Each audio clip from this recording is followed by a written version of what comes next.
Hello, my name is Neil Potter, and I have been a coach and a consultant to software organizations for over 30 years, and a coach to Agile teams over the last 20 years since Agile became a thing. This video series is about going beyond the basics of Agile software development. In this video, I will discuss two aspects of how organizations succeed at Agile: Agile Intent and actually being Agile. Please click below to subscribe for future videos. Let me ask you a question. Is your Agile implementation going great with respect to deadlines, quality, and customers? If not, there are two common reasons Agile teams often have problems. Firstly, they're not meeting the intent of being Agile, and secondly, they're not responding to the lessons they're collecting as a part of the team. These are quite fixable items. Let me explain. So what do I mean by Agile intent?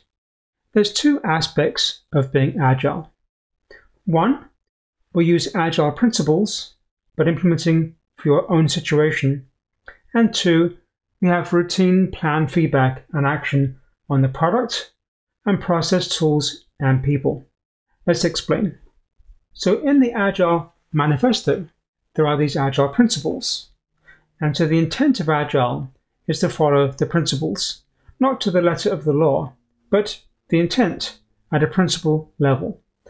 For example, if we look at number 6, the most efficient and effective method of conveying information is through face-to-face conversation, then obviously that is true. But if you were to convey a test plan or test cases to a group in India or some other location, even among your team locally, then obviously face-to-face conversation would not be adequate. It would require both that and writing down the test plan or test cases. So all of these principles obviously have to be taken in context of your particular environment. So the first part of Agile intent is using the Agile principles correctly for your situation. The second part of Agile is getting routine feedback on the product. So in this case, most teams do this very well. They're showing their end user or customer a demonstration of their feature or their system or their flow and getting feedback early on a regular basis to avoid going down the wrong path for too long. So most teams do that very well. The second part of the feedback is feedback on process, tools, and people, often called retrospectives. And this is the area most teams, or a lot of teams, don't do so well at. Initially, they collect the data, but eventually they kind of either don't collect the data or don't take enough or adequate corrective action upon what is being said in those items. Let me explain an example. So a lot of teams will get overcommitted.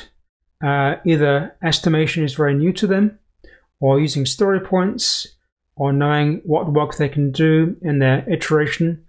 That takes a little bit of refinement.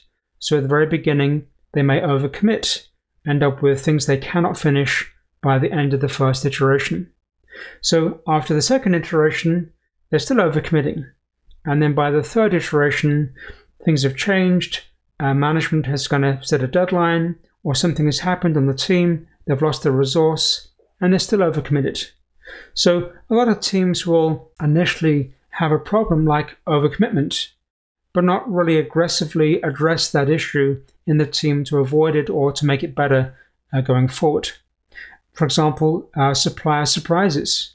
If you're depending upon a supplier to deliver something to you, software, hardware, then if they are problematic or they're late or they have defects or whatever at the beginning, but they keep on repeating that, as a lesson learned in the team, what action is really taken to engage with them, help them out, change the vendor or whatever, to make that problem kind of go away over time. A third example would be ambiguous requirements. A lot of backlogs and the user stories in the backlog are ambiguous. And if you allow ambiguity or a lot of ambiguity, then people end up assuming this is okay, and the team will figure out the details later on. So requirements never get better over time. But there are things we can do in requirements to improve upon them also. So if adequate corrective action is not taken on these lessons, then the team either stays where they are or they bit by bit become worse, and if they're not addressed, that becomes the norm of operation. I do find that a lot of teams are scared to try things. Even if they get a lesson learned on overcommitment or backlog issues or whatever, they tend not to want to really address that. They may have even been told that if they do change anything in their Agile implementation, then they would not be Agile. And to avoid not being Agile, people don't make change in the process they go through to arrive at their endpoint in their iteration. Let's look at some examples. The backlog is a typical area where teams have user stories, and bit by bit they kind of downgrade. They become more ambiguous, more oriented towards the team's to-do list, and less clarifying the end needs of a user. But we can fix that. We could add constraints, exceptions, performance goals, input-output criteria. There are many things we could do to improve our backlogs and bit by bit making it better. We don't have to stay with just a user story that is by default ambiguous. We can improve estimation. Estimation starts out in Agile with story points. We can add back in effort or ideal time. We can clarify assumptions, because the assumptions, like we have skills in the coding area, or we have domain expertise, or we have a team member that is very good at that particular type of work, those assumptions can be recorded as a way to qualify and adjust or validate the numbers of estimation. If the teams are routinely and chronically overcommitted, we can look at both velocity and refine that, and capacity. So capacity is where we're looking at the availability of the team. Maybe each 2 or 4 week sprint, the team is less or more available. For example, people are out on vacation, they're out with other projects, they're out on sickness, and so therefore the capacity of the team will actually vary. But often teams don't factor this in to their deadlines or their commitments for the sprint. So we could easily look 2 to 4 weeks out and determine who's available, how much they're available, like how many hours per day they're available, given the other work they have to do, and adjust their capacity of the team, and therefore maybe temper or change what we're committing to in our project. We could also add risk management.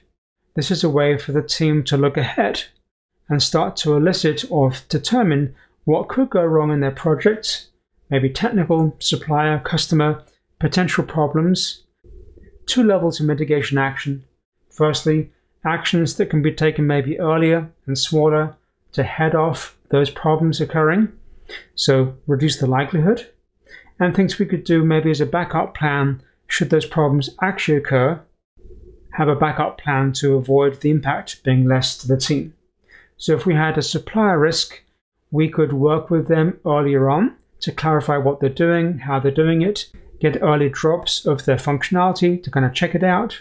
We could visit with them, train them in a particular skill, discuss design issues, etc. And if we ended up not being able to avoid that risk, we may have a backup plan to use a previous version of software or another vendor or some other backup plan we could then go to if we have to. When a team works on coding, they're often discussing among themselves design activities, but maybe not recording it in a way they can refer back to the design. But we don't need a 50-page design document to do that. That would not fit into Agile at all. What we could do is capture some of the design notes, interfaces, pictures, architectures, data structures, etc., and clarify that in our discussion and even add it to our tools as small items. If we are using Jira, we could add a ticket, a design ticket, that is a way to kind of capture design information. And we can make that very concise and very easy to read and navigate and find things later on. If we are going to draw an architecture picture, we could then point to maybe a wiki page, or a Visio diagram, or a PowerPoint chart, or a Confluence page, and have our diagram in that page and all the notes with it. Adding these little steps to our iteration does not break Agile. One of the reasons I refer to the Agile intent is that you can do lots of things with Agile and never break Agile. Agile means that we get feedback on our regular work, both the product and the process, on a routine basis, and secondly, we're able to meet the intent of the principles of Agile. So adding things like these examples here does not break Agile, just makes it more robust and makes the team have less problems downstream. In conclusion, Agile is a framework to deliver work incrementally and act upon the feedback gained. Look at your retrospective data and pick 1 or 2 sticky items to fix, maybe using some of the ideas below. Thank you for watching this video. For help on your Agile implementation, please see the links provided below.